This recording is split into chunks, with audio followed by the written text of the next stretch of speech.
नमस्कार, न्यूज 18 पर आप देख रहे हैं अपना उत्तराखंड। आपके साथ मैं हूं कंचन डोगरा नेगी। बुलेटिन में हम बात करेंगे देहरादून से आने वाली इस खबर की, जहां पर सौंग बांध परियोजना को एनवायरमेंट क्लियरेंस मिल चुकी है। सीएम ने केंद्रीय पर्यावरण मंत्री का आभार इस पर जताया। 1200 करोड़ रुपए की सौंग बांध परियोजना ये है।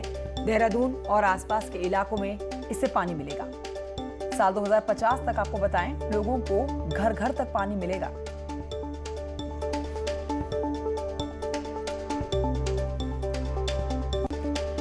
और आइए अब जल्दी से बुलेटिन में आपको कोरोना की अपडेट दे देते हैं। 24 घंटे में कोरोना के 12 लोगों की मौत हो चुकी है। राज्य में कोरोना के 482 नए केसेस सामने आए हैं। कुल मामलों की बात करें तो प्रदेश में 72,000 के पार आंकड़ा है।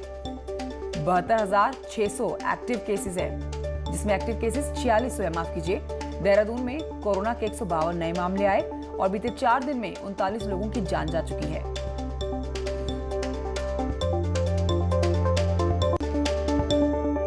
तो उत्तराखंड में किसानों के लिए आतंक का दूसरा नाम बने बंदरों की अब बात करेंगे हम। अब इन्हें मारा जा सकेगा, लेकिन इसके लिए चीफ वाइल्ड लाइफ वार्डन की इजाजत लेनी बेहद जरूरी होगी। Uttarakhand state wild life board की मीटिंग में सुअर और नीलगाय के साथ अब बंदर को भी बर्मिन घोषित कर दिया गया है, यानी कि रिजर्व फॉरेस्ट के बाहर नुकसान पहुंचाने पर ये बंदर मारे जा सकते हैं। सुअर और नीलगाय की बात करें तो इनको मारने का आदेश पहले से ही मौजूद है। हालांकि इसके लिए चीफ वाइल्ड लाइफ वार्डन की अनुमति जरूरी होती है। शिकायत आती है, जान माल को नुकसान है, तो उसको अनुमति दी जा सकती है। किस स्तर से होगी सर अनुमति? प्रभागीय वन अधिकारी।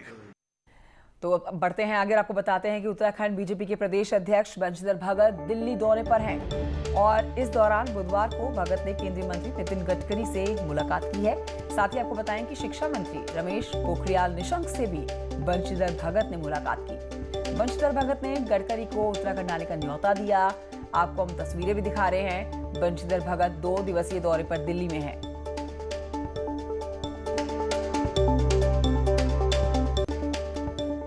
अब आगे बढ़ते आपको बताते हैं कि दिल्ली में 2012 में दामिनी के दुष्कर्म के बाद हत्या कर दी गई थी। इसके बाद परिवार को 9 साल बाद भी न्याय का इंतजार बना हुआ है। मूल रूप से पौड़ी जिले की रहने वाली दामिनी के माता पिता ने मुख्यमंत्री त्रिवेंद्र सिंह रावत से मुलाकात की। दामिनी के माता पिता का कहना है कि हाईकोर्ट 3 दोषियों को फांसी की सजा सुना चुका है और तीनों दोषी तिहाड़ जेल में हैं। लेकिन अब ये मामला सुप्रीम कोर्ट में है। ऐसे में सरकार सुप्रीम कोर्ट में केस लड़ने में सहयोग करे ताकि दोषियों को उनके किए की सजा जल्द मिल सके। दामिनी के माता पिता कहते हैं कि सीएम ने उन्हें सहयोग का पूरा भरोसा दिया है। गरीब होने की वजह से वो इस लड़ाई को अकेले नहीं लड़ सकते। मुझे उनकी बेटी के साथ किस किस तरह से और क्या हुआ, वो सारे घटनाक्रम से उन्होंने मुझे अवगत कराया और निश्चित रूप से उत्तराखंड की बेटी के साथ जो कुछ हुआ है वो बहुत दिल दहलाने वाला है। कोई भी बेटियों का पिता या किसी बहन का भाई उस पीड़ा को बहुत अच्छी तरह समझ सकता है। मैंने उनके माता पिता को यह आश्वस्त किया है। बढ़ते हैं आगे। आपको बताते हैं कि देहरादून में इस हफ्ते आएगी इलेक्ट्रिक प्रोटो बस। खास तौर पर ये बस जो है महिलाओं के लिए चलेगी और मुख्य सचिव ने सीईओ स्मार्ट सिटी को दिए इसके आदेश। स्मार्ट सिटी प्रोजेक्ट पर मुख्य सचिव ने मीटिंग भी की और मुख्य सचिव ने ये कहा भी है कि गुणवत्ता के साथ वक्त पर पूरा होगा।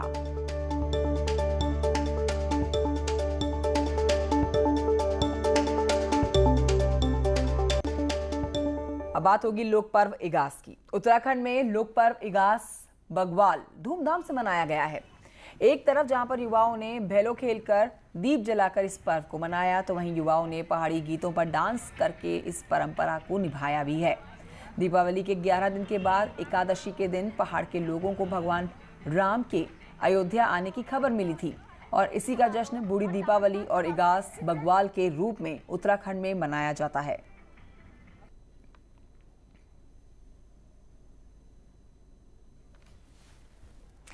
बीजेपी के राष्ट्रीय अध्यक्ष जेपी नड्डा ने भी इगास महापर्व पर बधाई दी है। जेपी नड्डा ने ट्वीट करके कहा है कि उत्तराखंड के प्रमुख लोक पर्व इगास और बूढ़ी दीपावली की सभी प्रदेशवासियों को हार्दिक शुभकामनाएं। जेपी नड्डा ने ट्वीट किया है। बीजेपी के राष्ट्रीय मुख्य प्रवक्ता और राज्यसभा सांसद अनिल बलूनी ने भी धन्यवाद दिया इस पर, और बलूनी ने भी जेपी नड्डा को धन्यवाद करते हुए ट्वीट किया।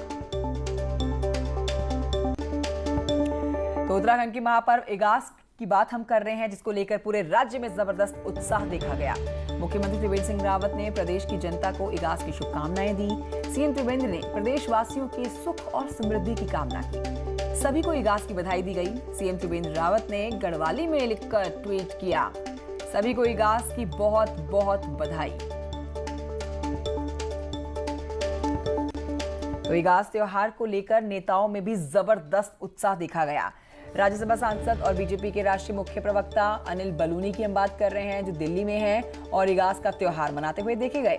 पिछले साल अनिल बलूनी ने ही अपने घर जाकर इगास मनाने की अपील की थी, जिसका खास असर भी देखा गया था। इस बार भी लोग घरों को पहुंचे हैं। अनिल बलूनी अपने दिल्ली स्थित आवास पर इगास मनाते हुए देखे गए। अनिल बलूनी ने प्रदेश की जनता को इगास की बहुत बहुत बधाई और शुभकामनाएं दी। तो लगभग भुला दी गई उत्तराखंड में बूढ़ी दीपावली यानी कि इगास बग्वाल की पौराणिक परंपरा को 2 साल पहले बीजेपी के सांसद अनिल बलूनी के प्रोत्साहन से ऊर्जा मिली है। साल 2018 में खुद पौड़ी जिले के कोट ब्लॉक स्थित अपने गांव नकोट पहुंचकर अनिल बलूनी ने इगास त्योहार मनाया था। बीमार होने की वजह से पिछले साल जहां पर भाजपा के राष्ट्रीय प्रवक्ता संबित पात्रा बलूनी के प्रतिनिधि के तौर पर गांव पहुंचे थे, तो वहीं इस बार पौड़ी विधायक मुकेश कोहली ने बलूनी के प्रतिनिधि के तौर पर उनके गांव पहुंचकर इगास का त्योहार मनाया और इगास में परिजनों और ग्रामीणों के साथ मिलकर इस जश्न में शामिल हुए। इस दौरान विधायक कोहली ने बलूनी की तारीफ की तो गांव में रहने वाले बलूनी की चाची ने जल्द अनिल बलूनी के स्वस्थ होकर गांव लौटने की कामना की। अपना उत्तराखंड विकास कर, अपना देवी देवताओं को मंदिर बनाओ, पूजा कर, बस इस हमारे आशीर्वाद देगा। बस अब बहुत बड़ी बीमारी से वो बच गई, तम भगवान जी को भी धन्यवाद करना। तो पूरे प्रदेश में बूढ़ी दीपावली का जश्न मनाया गया और इस त्योहार को गढ़वाल में, जहां पर इगास के नाम से जाना जाता है, तो वहीं कुमाऊं में इसे बूढ़ी दीपावली के नाम से जाना जाता है। हम आपको बता रहे हैं कि इस त्योहार को मनाने की अपील बीते साल राज्यसभा के सांसद अनिल बलूनी ने जनता से की थी, जिसका व्यापक असर देखने को मिला था। अब इस साल रामनगर में भी विधायक दीवान सिंह बिष्ट की मौजूदगी में गौशाला में बीजेपी के कार्यकर्ताओं ने ये त्योहार बेहद धूमधाम तरीके से मनाया।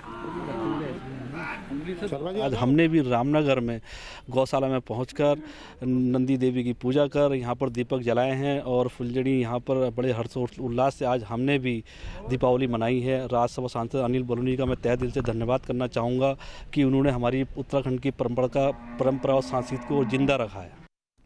विधानसभा अध्यक्ष प्रेमचंद्र अग्रवाल ने ऋषिकेश के तपोवन क्षेत्र में भेलू खेलकर इगास पर्व का धूमधाम से जश्न मनाया। विधानसभा अध्यक्ष द्वारा पिछले साल सांसद अनिल बलूनी के पैतृक गांव जाकर इगास पर्व मनाने की तस्वीरें भी सामने आई थी। विधानसभा अध्यक्ष ने कहा है कि इगास पर्व हमारे पूर्वजों की धरोहर और पर्वतीय संस्कृति की विरासत है।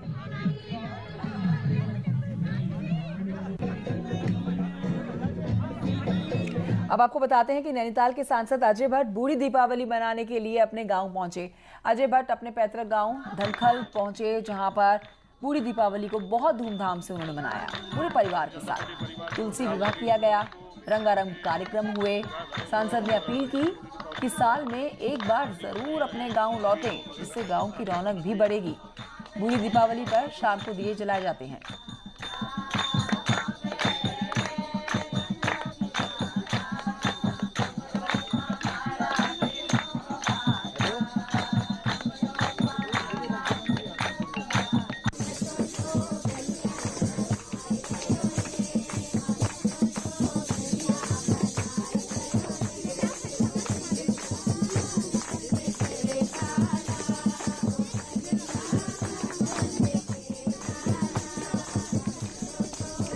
तो बूढ़ी दीपावली के जश्न की तस्वीरें आप देख रहे थे। अब आगे बढ़ेंगे। कनाडा में भी इगास त्योहार की तस्वीरें सामने आई हैं। ये देखिए, कनाडा से तस्वीरें आपके सामने हैं। कनाडा से उत्तराखंड कल्चर सोसाइटी के मुरारीलाल थपलियाल ने इगास का जश्न मनाया।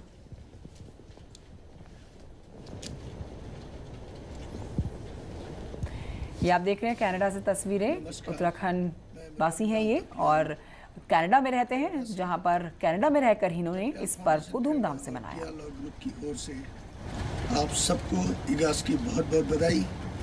सारे उत्तराखंड प्रवासी जो भी देश विदेश में हैं, उन सबको इगास और बुड्ढा दिवाली की बहुत बहुत बधाइयाँ। इगास का जश्न यही नहीं थमा है। मंत्री रेखा आर्य की तस्वीरें आपको दिखाते हैं। उनके पैतृक गांव की तस्वीरें आप देख रहे हैं। गांव सुनाड़ी पोखरी सोमेश्वर में बूढ़ी दीपावली वो बनाती हुई तस्वीरों में कैद हुई। इस दौरान उत्तराखंडी ड्रेस उन्होंने पहनी थी, नथ उन्होंने पहनी हुई थी। स्थानीय महिलाओं के साथ वो खुशी से झूमती हुई, गाती हुई, नाचती हुई नजर आई।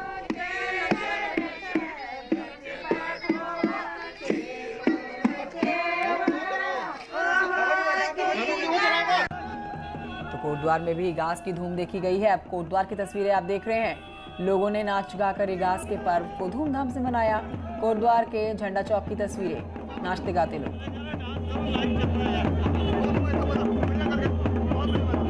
अब लिए चलते हैं आपको देहरादून। देखिए, देहरादून में आम आदमी पार्टी ने यहाँ पर दीप जलाकर इगास महापर्व मनाया, एक दूसरे को बधाई दी।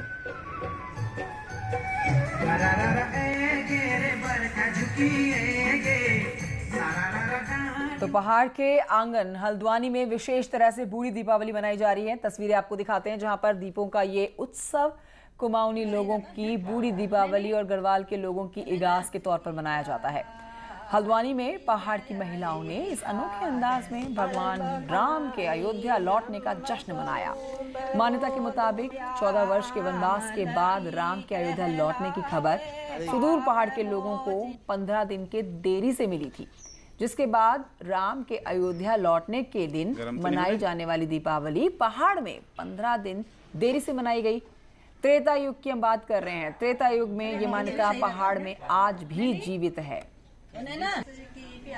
हर्षयनी दिन भगवान विष्णु जो सन शीर सैया में सोए जानी, 4 मास बाद ये उठनी, फिर आज रात यो यहाँ उठल, वो बाद फिर भोल हूँ शालिग्राम और तुलसी विवाह होल, फिर उनको विदा करी जाल। यही खुशी में हम दिवाली मनाओ।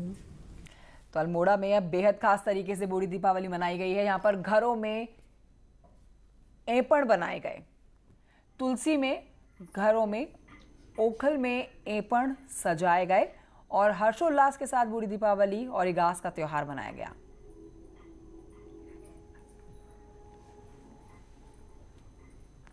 अल्मोड़ा के बाद अब आपको बताते हैं, डीडीहाट के विधायक और पूर्व प्रदेश अध्यक्ष भाजपा बिशन सिंह चुफाल ने अपने घर में इगास का जैसे जश्न मनाया, वो आप डीडीहाट की तस्वीरें देख रहे हैं। तो टिहरी गढ़वाल में भी लोगों ने अपने गांव में भैलो खेलकर इगास का त्योहार मनाया। वहीं से तस्वीरें आपके सामने। टिहरी से दीपावली के 11 दिन के बाद मनाए जाने वाले इगास बकवाल को लेकर लोगों में खासा उत्साह देखने को मिला है।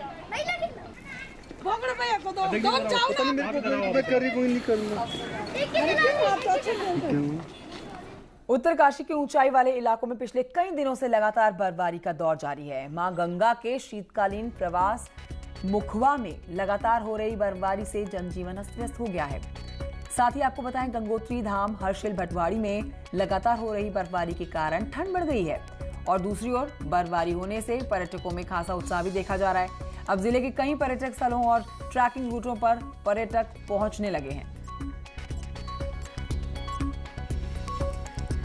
बर्फबारी की ऐसी तस्वीरें पिथौरागढ़ के ऊंचाई वाले इलाकों से भी बुधवार को निकलकर सामने आई है, जिस कारण तापमान में भारी गिरावट दर्ज की गई है। इलाके में हल्की बूंदाबांदी भी हुई है। अब निचले इलाकों में दिन भर घने बादल छाए रहे। पिथौरागढ़ के ऊंचे इलाकों में इस सीजन की 6वीं बार बर्फबारी हो चुकी है। लिए चलते हैं आपको नैनीताल, जहां से खबर है, मस्जिद कमेटी के लोगों के शौचालय तोड़ अवैध निर्माण शुरू कर दिया गया, जिसके बाद कई परिवार गुलदार और जंगली जानवरों के खौफ के बीच में जंगल में खुले में शौच के लिए मजबूर हैं। अब इन परिवारों ने नैनीताल जिला प्रशासन से गुहार लगाई है कि उनके लिए शौचालय का निर्माण करवाया जाए और वहीं इस पूरे मामले में प्रशासन ने भी कार्रवाई की बात कही है। सदर कौन है उसके? हमें टॉयलेट बनाने नहीं दिया जा रहा है किसी भी तरीके पर। सर बड़े लोग हैं, हम गरीब लोग हैं, मजदूर, सिर्फ एक टॉयलेट के लिए ही इतना हम लोगों को परेशान किया जा रहा है। 1 साल से कई साल से हम परेशान हैं। एक रिजॉर्ट का निर्माण भी करा रहे हैं अवैध रूप से, तो उसकी जांच की गई तो अभी प्रथम दृष्टया ये पाया गया है कि सारी की सारी लैंड जो है फॉरेस्ट की है। तो इतने निर्माण कार्य फॉरेस्ट लैंड पे कैसे हो रहे हैं इसकी जांच की जा रही है और इस महिला को अभी दूसरे कमरे में शिफ्ट कराने के निर्देश दिए गए हैं जहाँ से नियर बाय टॉयलेट हो।